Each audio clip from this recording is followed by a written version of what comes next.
All right, welcome in. Cube Show Podcast, college football podcast coming to you weekly. Like I said last week, going to drop on Mondays now. Sincerest apologies to all the viewers who thought we had way too many ads last week. And really am sorry that we were trying to make this thing work fiscally, but we're going to keep doing what we're doing. And thank you for watching the show. Got a good show for you today. Great guest. I'm excited to bring in David Pollack. We're going to talk about a lot of different things. The state of defenses, what defense he would want to play in, who he likes watching, where D-line play is in the SEC, and then some national championship contenders, sort of a why not with a few teams on a national level with David Pollack. He's still one of the best to do it, and I love talking football with him. I think you guys are going to enjoy that conversation today. Also going to talk some SEC quarterback battles today. Interesting that there are multiple SEC quarterback competitions that seem to be headed in the exact same direction. But before we do that and the season kicks off, everybody's making their predictions. I'm going to give you some of mine next week. Who wins a conference? Who wins the national championship? Who even gets to the playoffs? Who's going to lift that trophy at the end of the season? On Kalshi, America's #1 prediction market platform, you can trade those predictions on the live market. Think about this. Let's take Alabama to go to the playoffs this year, right? Some people say yes, some people say no. Well, on Kalshi, Alabama's trading at 65% to make the college football playoffs. That means a $100 trade right now would pay out $162 if they clinch that spot in the college football playoff. What about Oklahoma? That's one that I think is gaining some momentum here, but you want to go a little further with Oklahoma than their regular win total of 7.5 or 8. How about Oklahoma to win 10 games this year? A $100 trade would pay out $266 at Kalshi right now. Let's get long shot here. Let's go, just try to throw a Hail Mary, why don't we? Let's go to the Big 12. All the focus is on Texas Tech, maybe a little BYU. You'll probably hear about those teams with David Pollack here on the show today. What if we want to throw a $100 trade on Houston, who I love this year, to win the Big 12? That is 5% yes, how that's trading at Kalshi right now. That means a $100 trade could get you $1,675, just like that, by taking a long shot on Houston to win the Big 12. Here's what you do. Download the Kalshi app today, KALSHI. Use code CUBE61. That's CUBE61 to get $10 when you trade $10 today. KALSHI, Kalshi, trade on anything. 18 and over only. Restrictions and eligibility requirements apply. Event contract trading involves risk and may not be suitable for all investors. Kalshi products are not available in all jurisdictions. Prices, values, and available markets may differ from those mentioned. For more information, see kalshi.com/regulatory.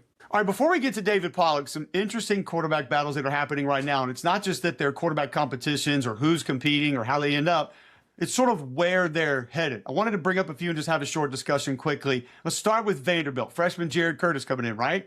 All signs pointing to, and my information saying, Jared Curtis is providing explosive plays. He is the more exciting player, maybe giving you a little bit of wow factor. I actually read a quote this week from the head coach saying, hey, Jared Curtis kind of does some things that Blaise Berlowitz cannot do physically. Like, he's not capable of that. But Blaise Berlowitz is pushing this thing and essentially operating the offense on a more consistent manner. Therefore, he's in the running to win this job. Similarly, at Alabama, what did we hear out of the scrimmage on Saturday? It was that Keelan Russell provided the explosive plays. Keelan Russell provided the highlight reel plays, and you didn't hear anything negative about Austin Mack. One thing you did hear Kalen DeBoer mention multiple times was consistency and how he has been steady throughout the course of this fall camp. So you got one guy that's wowing people, another guy that's just kind of managing and operating the offense. No negative connotation meant there. And you wonder where that thing's going to go. We're going to get to it at the end here with all of these teams. Tennessee, Faison Brandon, wowing folks left and right, making big plays, leaving the pocket, breaking the defense down with his legs. But then you got George McIntyre that just knows how to operate the whole thing. George McIntyre made a big mistake in a scrimmage over the weekend. Faison Brandon had a couple of explosives, created those highlight reel plays. They're heading in a similar direction, it seems. And then at Florida, felt like before this weekend, maybe Aaron Philo was playing point guard a little bit. He was the ball distributor, operate the offense, so to speak. Yet Tramel Jones is going to be the much more exciting player. Better straight line speed, a little bit more athletic. I think probably a little bit bigger, more physical, stronger if you need him to be. Not that they're going to ask him to a ton. So all of these quarterback competitions seem to be headed in a similar path. And that would be one guy wowing you, one guy operating the offense. Now, some of these have steered a little bit of a different direction in the last couple of days. But all in all, I think that's how you could classify them. So what are these teams built to have, or what are these teams built to need? I look at Vanderbilt with a two-headed monster at tailback, a solid offensive line, Cole Spence back at tight end, a go-to wide receiver out wide. Do I need the wow guy that's going to come with a little bit more risk? Do I need the guy that can break a defense down with his legs, leave the pocket, turn it into an explosive 20-yard run? Or is it worth mitigating the mistakes and bringing in somebody who maybe their athleticism is a little inferior, but it gives us a better chance to win because of that consistency and everything else around it? Like we've talked about Alabama. I think right now Alabama on each side of the ball has one position group they're going to lean on. I think they lean on the wide receivers early. I think they lean on that secondary early. Secondary, bunch of veterans that can play ball, going to allow them to do a lot of different things. Therefore, you don't have to have super disruptive individual defensive linemen because you're probably going to move them just a little bit more. On the flip side of that, if you're leaning on your wideouts, screen game, quick pass, winning one-on-ones down the field, what do you need at quarterback? Now, I will say this. Throw all of this out if we're talking about protection issues at any of these places, because you're probably going to need the mobility, and that thing is going to rise up the must-haves for your list on your quarterback and who's going to win the battle this fall. That changes things dramatically. But if the offensive line's protecting, and the quarterback at Bama needs to be the guy who comes up, gets him into the right play, gets him in the right protection. And here's the weird thing about that. People who are observing this may not know that. This is why it's hard to talk about, because we're not in these meetings and we don't see everything. But if there was a potential pressure that was going to come and he got you into the right protection, or if the running back slipped, fell down, didn't gain any yards, but did a great job getting you into the right run there and completely overhauled the call and knew what he had to the nub side with the tight end over there, and he was going to pick us up yards if the back doesn't slip, that's a big win for a quarterback. We don't hear about those things. You don't know those things. If there was a potential corner crash and they're not suited to pick it up, specifically if it's coming from the boundary and you're in the boundary and you're probably going to take a hit, and he got it into something that would have picked that up against a team that had shown it prior or showed it later, that's a big win for that quarterback. We won't know if those things are taking place. Finishing up with Alabama, we don't know what that offensive line is going to look like, the protection is going to look like, and they're dinged up at running back. So right now, I might lean Alabama would be a team that needs a little bit more athleticism. I don't think Austin Mack's out of it. I don't think any of what we're talking about ends up being the determining factor. Just saying they all seem to be headed in a similar place. But Bama right now, I'd say slightly into needing a little bit more of what Keelan Russell has and Austin Mack doesn't. Could easily be different once they kick off against ECU. Faison Brady, George McIntyre. You got a really good running back in Deshaun Bishop. You got a really good offensive line. You got a really good tight end. You got Frisbee catching dogs at wide receiver. It might be just right there, tailor-made for George McIntyre to just go in there, don't screw it up, get it to the right guy, help the protections out, get us to the run game, the side we need to go, line us up correctly, don't get us procedure penalties, and then let's just see where this thing takes us.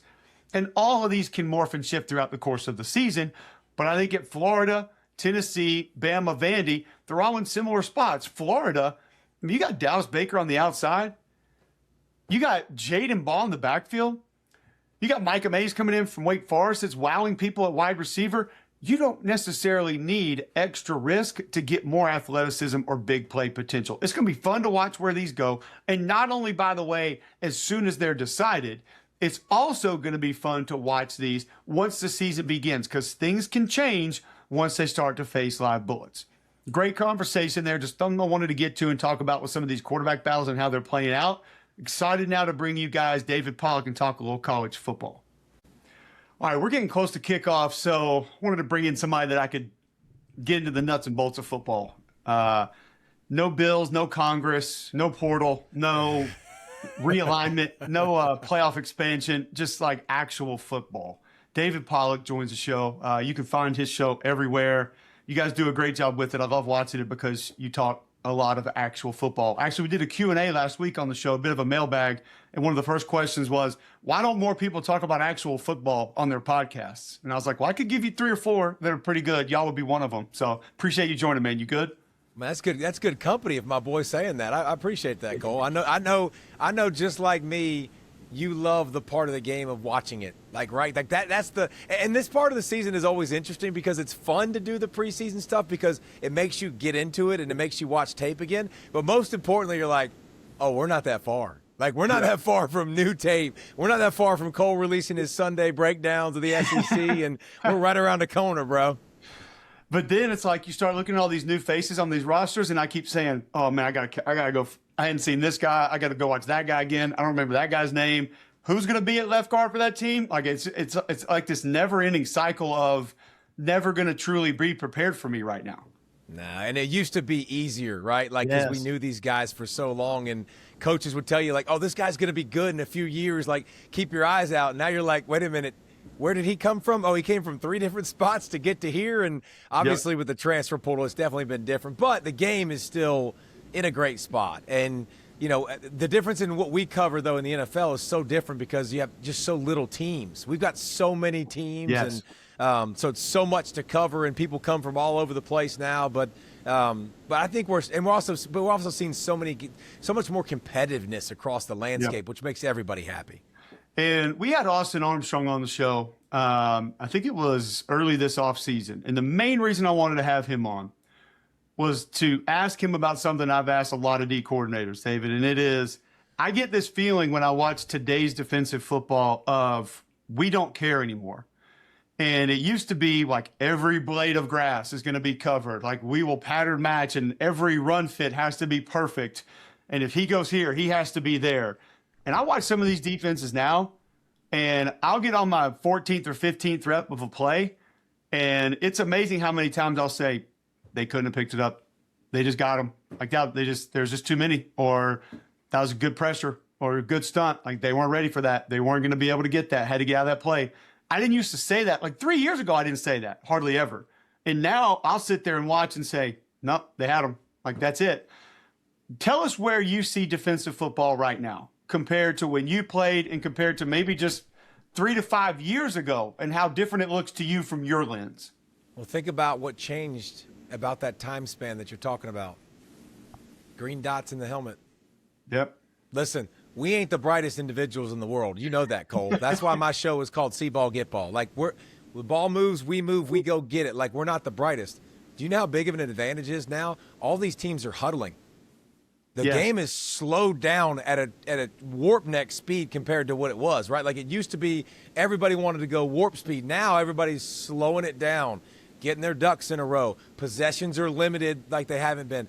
I have a green dot, and I have a guy in my head telling me, reminding me of tendencies, reminding me of what I'm about to see, reminding me of down and distance, which is, I know it sounds simple, but that's a hard thing to be able to remember down and distance and what you're looking for all the time with what personnel groupings. I can say it real quick. I can say that in my ear real quick. Another thing that's changed about defense, there's so many hybrid players now. So many guys that can play safety, that can play linebacker, that can play slot, that can play all over the place. Well, when you've got those type guys that have that versatility, well, now I can use it. I can use it to my advantage, but I only got to change a couple of guys. It might only be 2 guys different. I don't have to change my whole defense. So that's another thing. Is the hybrids across the board have been totally different. Another thing, and you're not going to like this, but we've talked about this before, offensive line play is as bad as I've seen.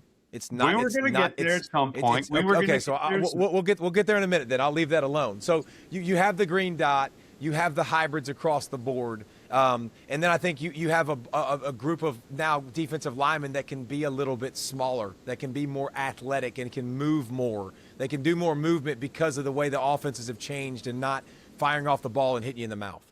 I think too, and you tell me because I was just going to ask you about interior guys individually.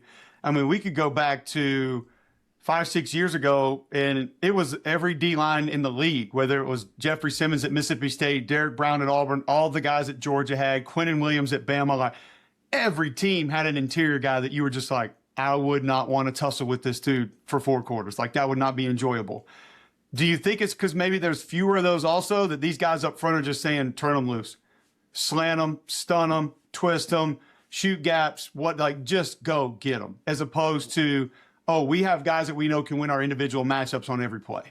Well, and it's funny because what they used to say is when we were in those meetings was we don't want to move too much because when we move too much and we get out a gap, it leads to a big play, right? Yep. Like that was a big thought process. But now what people are understanding is like understanding how to move and making sure that they don't go another gap over. Indiana was elite at it. Very good. Elite at it. And especially their tracks are so good from one guy to the next and not getting 2 gaps over, getting pushed, and you're putting your linebacker in a compromising situation. So I think defenses, man, they've gotten so much smarter too. Like they're so much smarter. Like changing the picture is now a normal thing for everybody. And it didn't used to be a normal thing where you could show something and do something else. I also think that one other thing, too, to add, we are way more comfortable now as coaches with specialists. Why do I say that? Because here's the thing. I used to have you for several years and develop you. I don't have that luxury now. So guess what I have to do? I have to use what you do well right now. Yep. I need for you to win right now because that's a return on my investment. I'm already paying you. I need you to go win.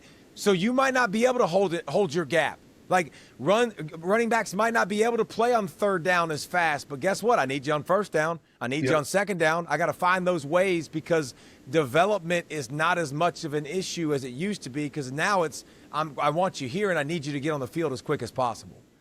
The other part, too, you talked about the green dot, which is 100% accurate, the iPads on the sideline. And I know y'all were similar to us where it used to be we would come over there and the old line coach, do we have a 3? Pictures, right? I think so. Was it a shade? Yeah. Yes, sir. Yeah. Or did we have a 5 backside? I don't know, coach. I'm sure y'all got the same thing. Was it tight end over there? I think so. All right.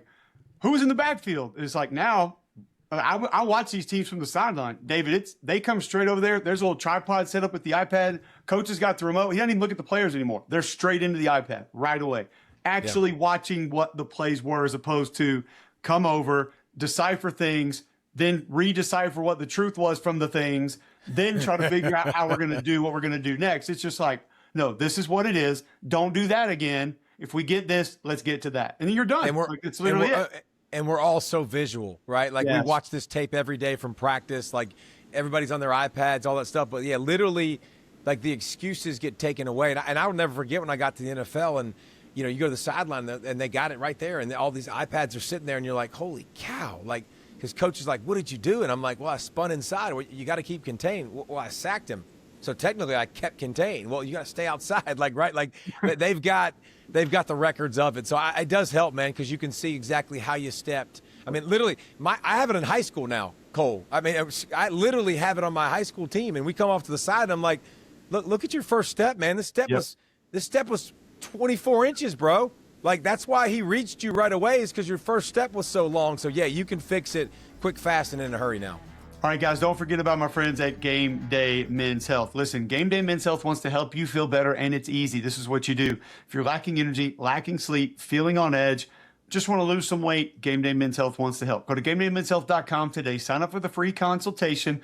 Let them see what they can do for you. Free testosterone test, free PSA test, and they're going to get all your vitals and then present the options that they have. Some might be for you. Peptides, weight loss programs. They're going to get you set at GameDayMen'sHealth.com. I was going through these offenses the other day in the Southeastern Conference. I got a question at a thing I was speaking at, and he was basically saying that it was funny because the dude was like, West Coast offense is never going to win in this league, and he was an Alabama fan. And I said, well, hold on. Who are the 2 best play callers of your lifetime at Alabama? And if you thought about it hard, I'm guessing Sark's going to be up there and Lane's going to be up there, which are West Coast guys. Then I started going through the offenses in this league, and it's pretty much 90%. You're either West Coast or you're like Bryles Tree, one or the other. Like, those are the 2 offenses in the league right now. It's kind of wild that we're there, especially with Kendall coming back in. But who do you like to watch? What offense would you least like to defend? And not even the guys. Like, take just a Lenore Sellers out of it or just an Ahmad Hardy out of it. Like, what scheme do you watch and you're like, boy, I don't know how that would go if we had to line up against them for 4 quarters. I think one that always impresses you is Missouri because you're like, how the heck, and especially the last 2 years, man, because how do you run the football that effectively with a passing game that's terrible consistently, right? Like, you can't throw the football, but that wide zone scheme, and they get on those tracks, and they're just really, really good at it. I thought Florida last year was really good at it, like so good and physical, and obviously a bunch of guys that left and went to the draft. And then on the other side of that, and then you got Alabama, who on 4th and short was a license to run flea flickers and reverses and shovel passes and trick plays with your right. Like it's crazy, like cats and dogs living together. No, I think when you look at the offenses too, I was looking the other day. It's crazy. You mentioned the Bryles. The tempo has been relegated in football, period. But now you look, there's only a couple teams that do it. right? Yeah. Like Auburn is now one of them. Your alma mater is one of them. Like Arkansas does it. Like, but the list of people obviously that do it has shrunk. So, listen, you realized with why does the West Coast system work? You've also realized with great defensive line play over these years, how do I get the ball out? Yep. Right? Like, how do I get this dadgum thing, this pill out of my hand? Because these guys are coming to get me quick, fast, and in a hurry, and I got to mitigate some of that. But, it's fun. I thought Sark until last year was just so much fun to watch because it was just so annoying because it was always like, look over here, and then we do this, and there's so much screen game to it. Now, last year, I don't know what happened, Cole. Like, I'm watching the beginning of the season. I'm like, this is not the guy that I've been watching. Like, this is not. Where are the pre-snap motions? Where's the quick game? Where's all these things that he does? At such an elite level. I'm like, they're gone. But like, it's interesting. Mike Bobo gets so much heat. God, I love the way he orchestrates offense. Be careful. I mean, I love the way he orchestrates what he does and how he sets plays up that go into other plays, and he can do it from a lot of different looks. He can do it from the same look. Those are things that are really, really fun. Grubb came over this past year, and you thought they were going to get it rocking and rolling. They did not. But Oklahoma with Mateer and company, you thought they were going to get it rolling. I'll be honest, like the offenses across the league, there's a lot of them that we're worried about. And this year, we're never worried about Lane, though. And Lane is consistent, and Lane is one of the best because Lane always finds a way to run the football. Always. Like, you can talk about whatever you want to talk about with Lane and his offense and his personality. They always find a way to run the football. Doesn't matter if they have an elite back. If they do, obviously it's great, but and because they can run the football, their tempo suffocates you. Absolutely suffocates you, and their quick game is so good, and his ability to dial up plays at the right time. So we got a lot of good stuff, man. Yeah, it's fun. It's going to be a fun year in the league. I talked to Golish earlier this offseason, and he was telling us, he said, I went back and looked at our schedule. I walked down to DJ's office, and I was like, DJ, I'm looking at these offenses y'all are going to play. And he's like, yeah, I'm wondering how fast y'all are going to go because they're almost all essentially the same thing. And he said, I had to reevaluate what we're going to be early in the season, basically saying, do I need to take care of my defense? Like, do we need to slow this thing down? Do I need to have someone there to say, hey, we probably need to hand the ball off a few times, give the defense a breather, run some clock, and not just be warp speed all the time. And I thought it was really cool that he had the wherewithal to even think about that this early with the teams they're going to play because, like, I think about that with Mississippi State, Dave, and I worry about it. And it's just like, it's cool that y'all are going to be warp speed on offense. You're now going to be hyper warp speed on defense as well. And I don't know if we've truly seen that before. Like, everybody got it mixed up when Leach was there, and I'm like, guys, they were basically like a donkey pulling a wagon on offense. Like, they never went fast in that offense. They sat there and waited until the shot clock was at 2 or 3, and then Will Rogers would look around and make a play. Like, they didn't go fast just because they were air raid. People think they did, but that roster, I'm concerned about it by the end of October. Like, I don't know how those dudes are going to be walking. And that's your job. And listen, why is that a bigger deal now? We've grown the schedule. You have less depth than you've ever had because you used to have more players that you could plug in there. But again, you don't have that opportunity like you used to. You have to understand what your team can do, what your team can't do. That's part of your job as a head coach. And the thing about Alex, man, that dude is brilliant. He is bright. He is detailed. I think if I'm Auburn, I'm happy. I'm really excited with who I have, and I think he's got to figure that out. Mississippi State with Levy, I'm going to be honest, Cole, and Mississippi State fans won't like this. First of all, let me start with the praise. K1 is going to be dynamic. Freaking-namic. This wasn't just a guy. This is a dude, man. Like, big, strong dude that so many people wanted. Like, Ole Miss last year in that great defense, he rushed for over 150 yards in that game. Like, that dude is going to make plays. Their defense ain't going to be that good anyways. I mean, it's not. So let me try to speed this up. Let me try to get as many cracks at the apple as I can get. What you've seen in college football, man, is the possessions are now shrinking. Remember what also happened a couple years ago, Cole, when we're talking about this?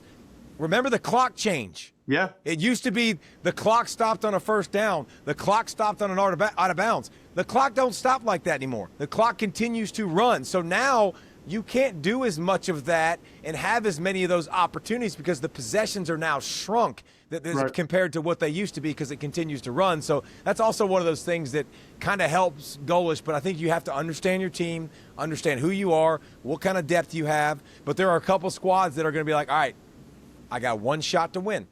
Yeah. Here's what I got to do. Play fast on defense, create a few turnovers. I get a few turnovers with my warp speed offense. I like my chances. Anything can happen on any given day. Exactly. But then the problem you get, and I'm sure you see it like I do, I find myself in games sitting over there early third quarter, mid third quarter, when a team does what you're talking about. They have the 2 or 3 things go their way, and they get up by 10 or 14, a lot of ball left, which I love to say. And they don't know how to slow it back down and take the clock. And I'm like, bro, now's the time to start doing it. Because like you said, possessions are limited, which also means you're going to be limited the amount of time that you have to get seconds off of that clock. Get them off now. And sure enough, they'll come out, pass, punt. And I'm like, that's all they needed. It's all the other side. Listen, if you live in that world and that's what you do all the time, you have to practice so much tempo and so much speed. Like, that's a rhythm. It's kind of like when you watch basketball teams, man, that press. Like, that's a rhythm. That's their offense. Their offense is pressing. Like, their offense helps. That helps their defense, right? Their defense helps their offense. It protects them. And then when you take that away, it's like, whoa, wait a minute. What just happened? I got to play half-court offense? Like, this is a different game. So there is some of that I agree. They don't know really how to handle it. It was kind of like, I say this all the time, when shotgun teams get inside the 2. And listen, I get it. It frustrates me. But they say, you got to get under center. Get him under center. And I'm just like, no. That's the last place I want a guy to figure out how to take a snap under center, is when I got a 320-pound nose guard that has one responsibility, and that is tee off on you as hard as humanly possible. I don't need to worry about a quarterback putting his hands under there trying to get a snap. Do what you do and what you've done 4,000 times a day. Get that part right, and then let the play work itself out. The ones that bother me more is when they're backed up and they're snapping it out of their own end zone. I'm like, bro, you got to get out of the end zone here, dude. Like, don't snap it. One bad snap, we're in trouble. Exactly. All right, so you mentioned O-line play. We've talked about it on this show ad nauseum. I think people have heard from me and other offensive linemen that have played the position of what they think. You watch it through a different lens, but you watch it. Your eyes don't leave the trenches, just like mine. You had a great rant about it. I think it was last year. And you were right. It's way down across the board. What are your whys as to offensive line play being so down right now? I think scheme doesn't help it, right? Like, scheme is not like all the years of the RPO games and all the years of and shooting. Remember, now we do 7-on-7, but we do pass rush, right? Like, we're going to work on pass rush and pass setting because that's what we want to show that we can do. But I think when you have those RPOs and you can only go so far downfield, right? Like, you can't be too aggressive. If you're too aggressive, obviously you get a penalty, and I think some of that has slowed them down. But if I'm being honest, Cole, dunk ankle weights on. I mean, literally, it's trying to dunk with ankle weights on. Like, you're slowing a guy down. You're telling him. I agree. But if I'm being honest, I don't think these people up front are nasty anymore. I don't see as much. I want to move you against your will, or I want to be dirty. Listen, when I got to the NFL, I was blown away because I'll never forget when I was in piles and the offensive lineman would be like, yo, watch out, man, watch out, man, watch out. Like, don't get rolled up. And I'm like, what?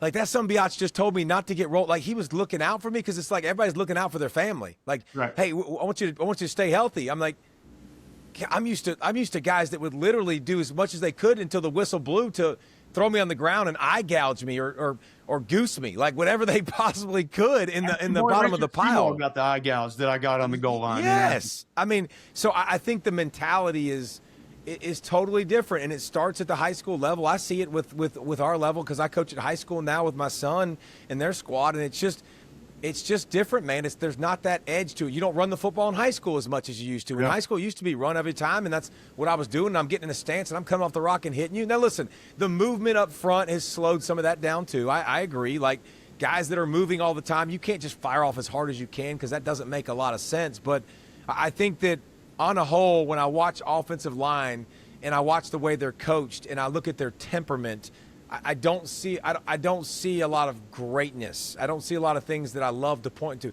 The outliers, man, are the ones that do it at an elite level and have some nasty to them. When you start to see those guys, you're like, man, this guy's awesome. Like, I love this guy, and that's unfortunately that's not the rule. That's the exception to the rule nowadays. Yeah, the Trey Smiths and the Quinn Nelsons. There's just not the Tyler Bookers. There's not a bunch of them, dude. It used to have a Faneca on almost every team, and it's just like you don't have a bunch of those dudes anymore.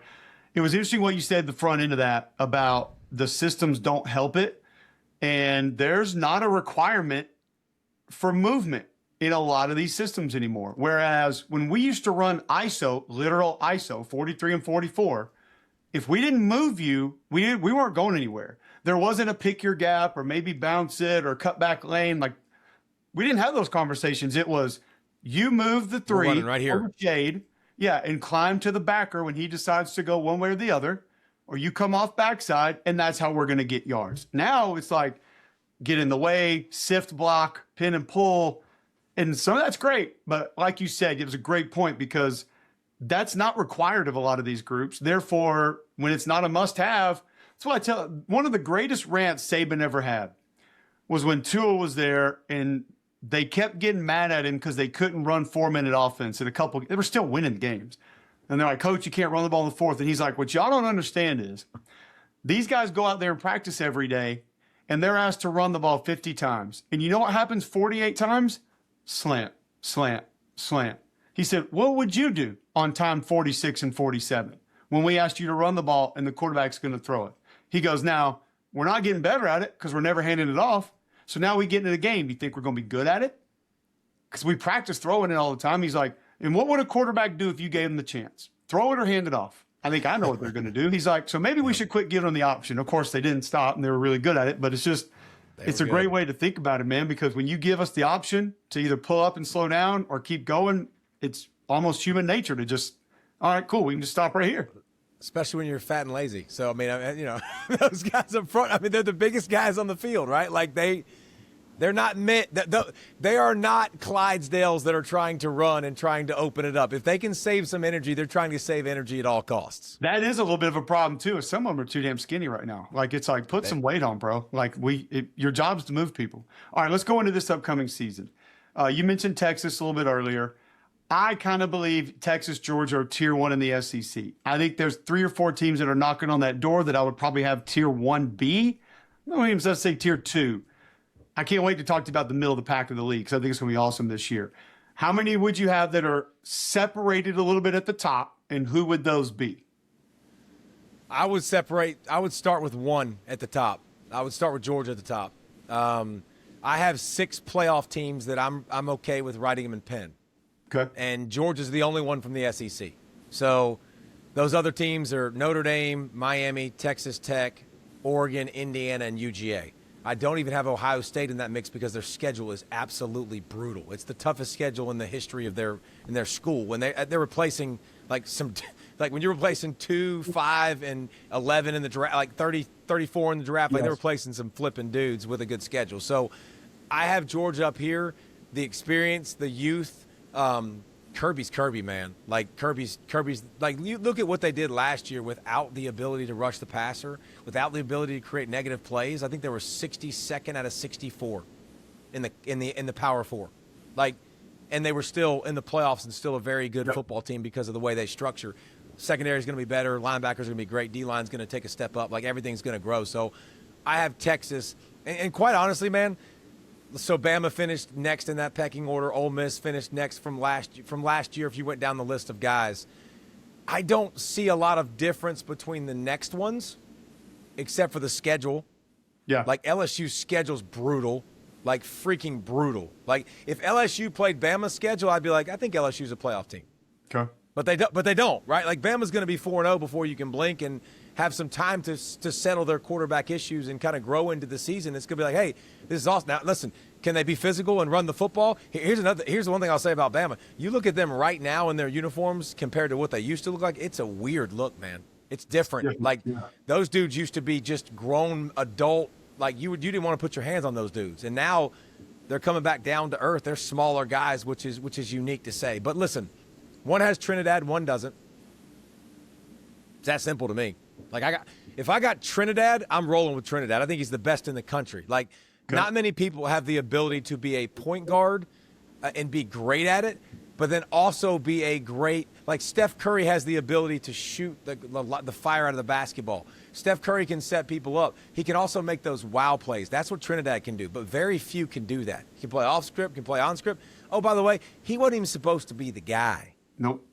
Like this wasn't even built and tailored to what he is, and he was able to do with that. So that to me, the biggest, like Oklahoma, like I guarantee you love their defense, and Wine and Stone together, one of the better punches in all of college football. Like those dudes, that's the thing I love about the defensive lines. There's so many good. I hope we get into defensive lines because there's so many daggum good ones. But if you're asking me about that tier, Georgia's on a tier up here. The trust factor is there. Texas next because Texas's talent takes a back seat to no one. Yep. Cole, who's more talented than them in this league? Across the board, in the at country. Every single spot. The only thing that I can point to with Texas, are you tough enough? That's it. That's it. Which, by the way, David, it's so legitimate because the last couple of times that they have been in situations in which that was absolutely required to win that game, they haven't found it. And they've been stuffed in a locker. Yeah, I'm in prove-it mode on that. You could have every Lamborghini and every Porsche and every Ferrari from every dealership. There's a lot of those in the parking lots. Where are your? I need a couple GMC Sierras F-150s. Throw in an SUV in there, like whatever it is. I need to know you're rugged, man. And like they have proved a couple of times they're not. How many games have you watched the film and said Texas won that game because they were the more rugged football team? Not a ton. Okay, and here's why I think that can change, Cole. I'm going to give you two reasons why. Muschamp and Stoops. First of all, and Muschamp's is most important. Why? Because Muschamp's literally, and I'm gonna stay G-rated, Muschamp's going to come over, and Muschamp's going to be like, listen, when we studied y'all at Georgia, we thought y'all were a bunch of blanks. We thought y'all were a bunch of candy aces, a bunch of entitled kids, a bunch of kids that had a bunch of ability, but you were a bunch of pusses. Yep. And you got to do something about it. And I think he has the ability to pull that out of them. They can play more dynamically. I get sick and tired of watching Texas the last couple of years. They're so conservative, like they don't have talent. Like they play so much zone. I'm like, dude, can you get up in people's faces a little bit more and make things a little bit harder? Like it was too easy. Like you got too much talent for it to be that easy and for them to know what you're doing consistently. Will change that. I think Stoops obviously brings that Ohio, but no doubt. I think that here's the thing. It's got to happen, man. And I think the reason it hasn't happened is because Sark's California, and I think Sark's a great ball coach and a great offensive coordinator. I think you need the defensive side, but you need the jerk. You need the guy that's on edge. You need Coach Boom to come in and do his thing. Yeah, and Sark's got that edge, but you need the dude that sort of embodies it all the time, and I think that's why he made that decision. The Stoops hire is an underrated hire because I agree with you. He's a back alley brawl guy. Like it's just he's a guy bar that fight, beer bottle, whatever's needed. Right, that's him. What about the middle of the league? I think it's going to be super intriguing because if you look at Tennessee, Auburn, Mississippi State, Missouri, South Carolina, I mean, literally you could go from like 4 or 5 to 15, and it doesn't feel like there's a ton of difference. Like I could see a couple of them winning 9. I could see a couple of them winning 4. Like literally, who separates or who has the best chance to separate in your mind right now? South Carolina is the next one that can separate. And I say that because how many teams across all of college football, and I'm not talking about middle of conference, I'm talking about top, have the combination of game breakers, game changers. Dylan Stewart can change a game. Especially like that dude rushing the passer can change the game. Lenore Sellers, like, he can change the game with his physicality, his ability to run, his playmaking. Nick Harper can change the game, like freaky of freaky. By the way, Swain at corner is a game changer in special teams. Like they've got more game changers across the board. They bring in 8 offensive linemen in the transfer portal. Pete from NC State is really good. Yes, from NC State solidifies a tackle spot. You bring in Browse at the OC spot, who, by the way, who did he coach when he was at Arkansas? KJ Jefferson. Yep. He was pretty good. Big, physical guy. Like, that system, man, that should scare people. And I know they got a difficult schedule, too, but, like, they're up here. Auburn has a chance. Like, to be able to bring in Golish and to bring in his whole squad and Byron Brown, most importantly, all these guys that know the system, that know exactly who you are. DJ Durkin, like, he's a guy that to keep on that side of the football was huge. Here's what Hugh Freeze told me when he got let go, and I said, what advice would you give to the next Auburn coach? He said, I would retain the young talent and build it from the young talent. That's what they're doing. Like, they let a bunch of starters go, man. Yep. They didn't pay upper echelon. Go ahead and go. You can go. You can go here. You can go here. You can go here. We got some good ones that are young. We're going to take care of them. We think the future is really, really bright. Golish brings, all those guys from South Florida, all those playmakers, all these guys that know the system. The curve should be a lot less. Mississippi State's going to get somebody. Oh, yeah. They're going to get somebody that the defensively has taken a step up the last couple years. I think they're going to take 2 or 3 steps up offensively, because what's the big issue with Mississippi State when we watch them on tape? Offensive line's been not good. Ungood. Very ungood. Well, K1 can fix that, right? Like, that's Cole. That's my way of saying they suck. Like, I'm trying to be nice. I'm like, they're ungood. But, like, K1's ability to pull the football and run can slow that down. His ability to make plays, defense takes a few steps forward. Florida's going to have name me a better group of wide receivers and a running back. Scary wide receivers, balls an elite back. Like, they're going to have playmakers. We didn't get to Missouri and Hardy. Like, it's honestly, first of all, the running back rooms. If you're going best running back rooms in the country, like, it's SEC Palooza. Yes. Like, Georgia and Florida and Missouri, all these guys are very much in the mix because they're so elite at those spots. Like, so Ole Miss. Like, yes, I mean, such good running backs. It's going to lead to running games and diversity of offense. All right, guys, you've heard me getting back into the hobby. You know what to do. Go to the Fanatics Live app right there, and then you're going to click that arrow down. You're going to go to the search tab, and you're going to go to mystery right there, because you're going to look for mystery breaks. That's what you want to find. Bam. There it is, and you're going to see mine right here. Not only football, we got some baseball up as well. We got Topps Resurgence football, and we got Topps Pristine baseball. Plenty of spots left on both. And you know what? We ripped a little baseball today. So what did we pull? We pulled the Cedane Rafaela little game-used bat relic on the auto. How about double your pleasure, Zach Cole, 1 base, 1/25. Yes, his last name is Cole, so that's the main reason that I had to throw it up there and show it to you guys. I mean, we pulled some sweet autos out of this thing. Pristine baseball is just gorgeous, man. You get the encased autos, you get the encased relics, but Resurgence football has been sweet too. We got the Kyle Hamilton auto to 50 right there. That thing was gorgeous. How about a little old school Warren Moon auto that we threw on you to 15 right there? It was a nice hit. The CeeDee Lamb wired. We got that one going. That was legit. And a little Quinshon Judkins RPA rookie patch auto. Some nice hits there. Get in there. MysteryBreaks.com. You can find all their links. They're on eBay Live. They're on Whatnot. They're on Fanatics Live, which is where you're going to find me ripping football and baseball. Go check out Fanatics Live app, find Mystery Breaks, and get a team now. All right, so you brought up Ole Miss. There was another topic you said you wanted to hit. I was going to hit it with you anyway. I have surprised some people when I've said this, and then they've thought about it and said, oh, well, I hadn't really thought about that way. Ole Miss, second best defensive line in the league. Okay. Behind who? Oklahoma. Yeah. Okay. I think you could put Georgia in that mix, but I think Georgia will maybe be there at the end of the year. You got a couple youngsters that have flashed that look really good. But not the 1-2 punch of Eccles and Perkins. Yeah. Not the 1-2 punch there. They're solidified. Yeah, they're solidified. They're good. Also count Santarin Perkins is going to rush the passer this year. He's not going to have to drop as much. He better. So I'm putting him kind of in that mix, and don't think they have the depth that a couple other teams may end up having. But I think that would be my number 2 D-line in the league right now. I could rock with that. I think Oklahoma's clearly one. Yeah, there's no doubt. And Oklahoma's style of play is just, golly, if you're a defensive lineman, like, why would you not want to go there? Let me stop you there and ask you this, because one of everybody's concerns are John Mateer, hero ball, offensive line, fair. I get it. One of my real concerns, David, is minus the Texas game, because I still have not gotten an answer for why it went super static in the Texas game and they just decided to do 0 the entire time. When every other game, it was literally just lights out, move everyone, do every single thing that you could. Like, it was like a playbook of 50 calls, and it was just run them every other game. And then all of a sudden, Texas, they don't move.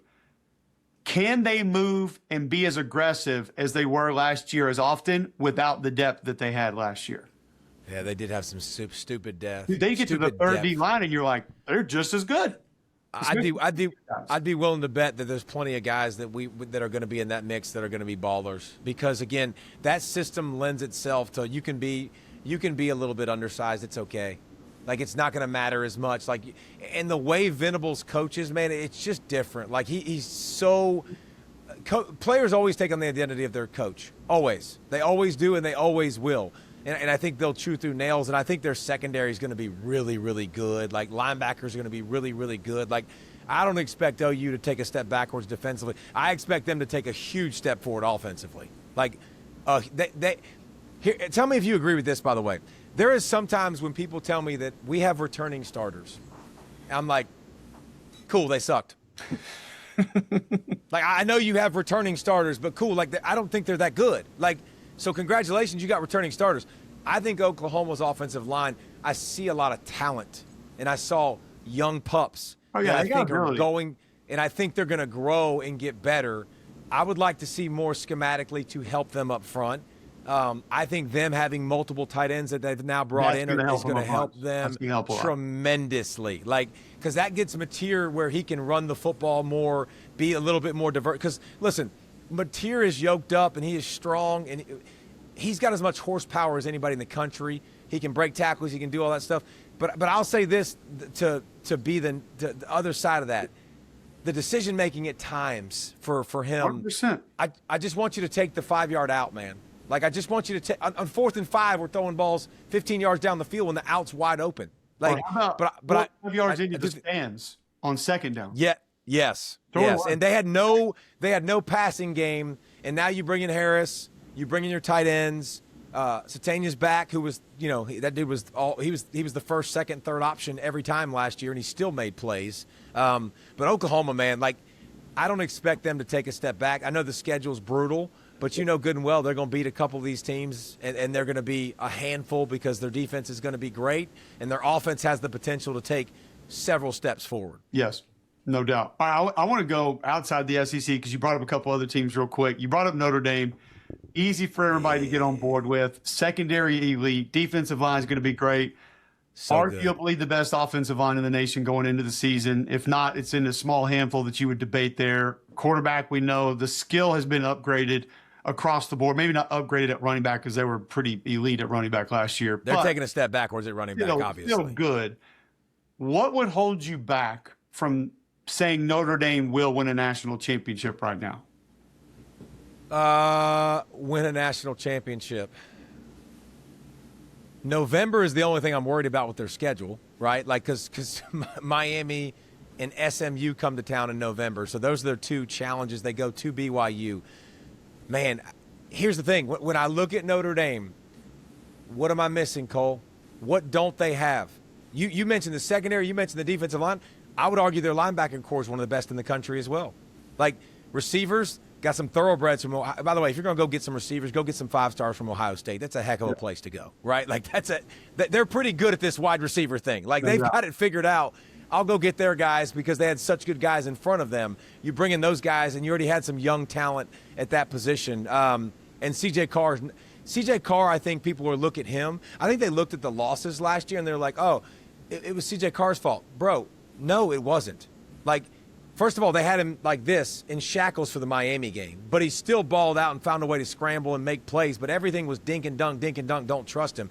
He grew throughout the season and got so much better. Remember, they lost to A&M because they scored a ton of points, but their defense lost it at the end of the game.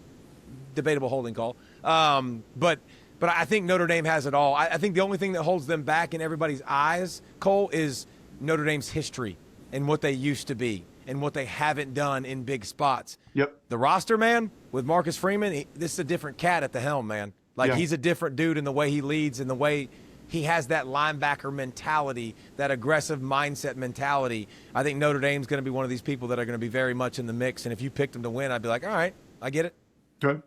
I'm leaning more and more towards picking Oregon to win a national title this year. I feel like the conversation we had with Texas, we could apply that to Oregon in previous year, and not just last year, but pick your year of the last like 6 to 9 years maybe. And that was nobody's fault. It was just you had to kind of get it there, and there was a lot of turnover at head coach, so there was never overly a commitment to that. But like Dan's going to commit to that, and he's going to get it. And I think it's as close as it's ever been. Yeah, they lost a couple guys here and there, but what would hold you back from saying Oregon may not win a national championship this year, if anything? The Ducks are my squad. They're my pick to click. But if you ask me that question, I would quickly have an answer. Offensive line. Yeah. 3 guys drafted, a ton of experience that is gone. I don't know what I'm going to get. I have a feeling. I have a feeling they'll be really, really good, and I know they've brought in some super talented elite guys over the last couple of years. But let me tell you something. When I was putting together my list, Cole, of best defensive lines in the country, it was like, who's 2 through 5, homie? Because 1 was not debatable. And not debatable. Not about Washington at all, and he deserves a lot of conversation. Bro, Washington at 6'3", 330, freakazoid.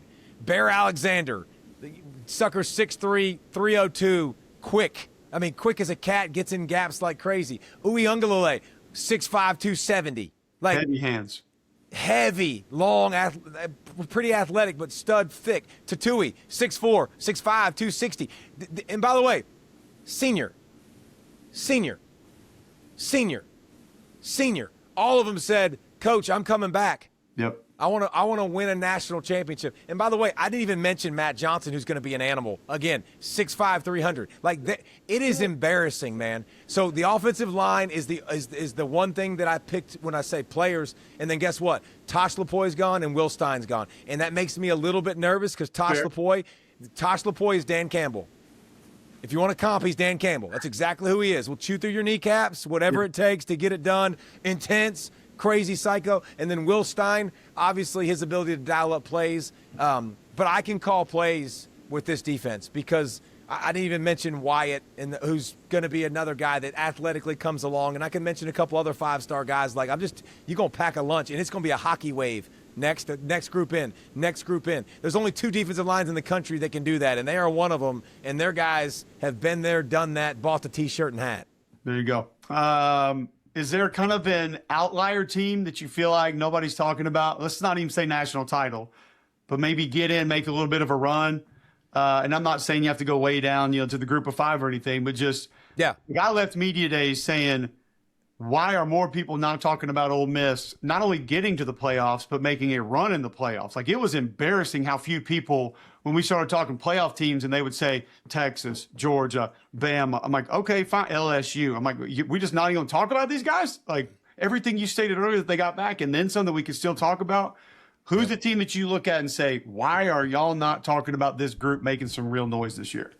I could do the schedule game and give you BYU in a heartbeat because their schedule is, they don't play anybody. Like, they don't play Texas Tech, and they play Notre Dame. If they lose that game, they're still going to be very much in the mix, could play for the Big 12 championship. Let me tell you something. When you go to a USC practice now, USC Trojans, it don't look the same, bro. Like, they got that new freshman kid, Wafel, like #1 recruit in the country, defensive end. Cole, 6'5", 6'6", 275.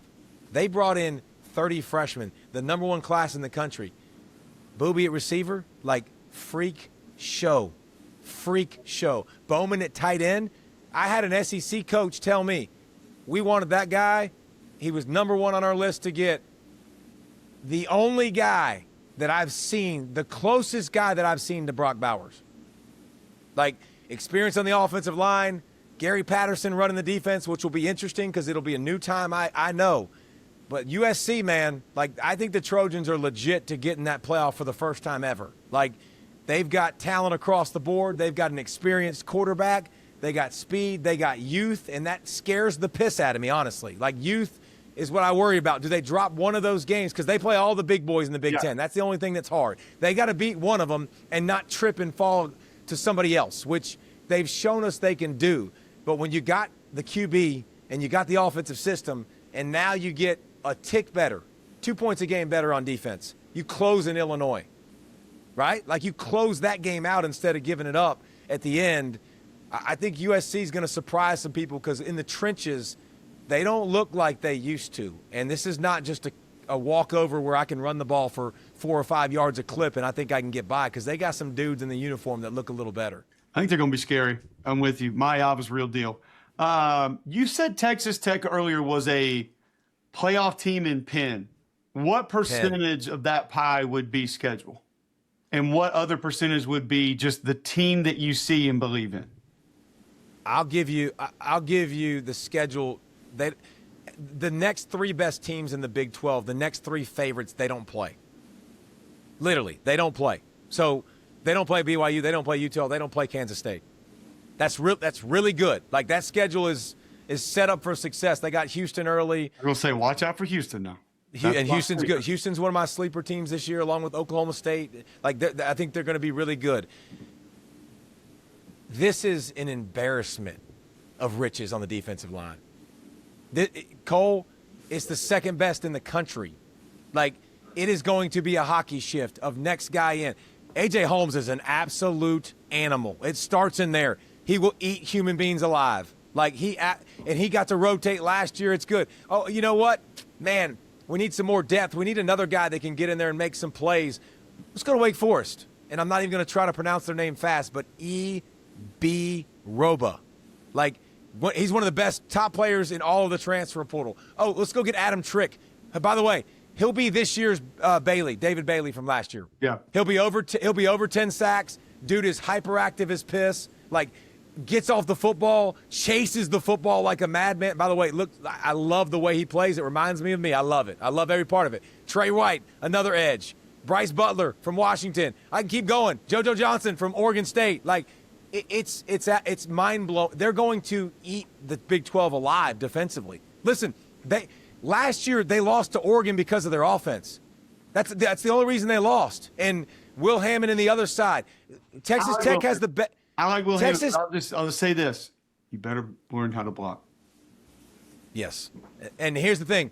They're all bigger up front, which is good. They're bigger. They're more physical. But is there a better trio in all of college football at the running back spot?